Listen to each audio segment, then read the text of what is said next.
যে বান্দা রবের খুশিতে সন্তুষ্টি মনে হতাশা ছাড়া খুশি থাকতে পারে, রব্বুল আলামিন ফিদ দুনিয়া হাসনাতাও ওয়া ফিল আখিরাতে হাসনাতার, দুনিয়া আখিরাতের নিয়ামত সে বান্দাকে দান করেন। সুবহানাল্লাহ।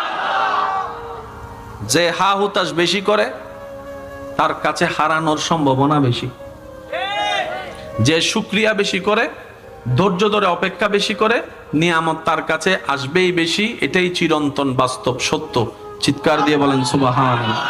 একটু জোরে বলি।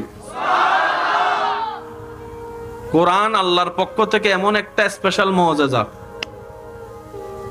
এই পৃথিবীর ইতিহাসে বড় বড় জ্ঞানের ভান্ডার ব্যক্তিওয়ালারা কোরআনের ভুল খুঁজতে নেমে কোরআনের প্রেমে পড়ে,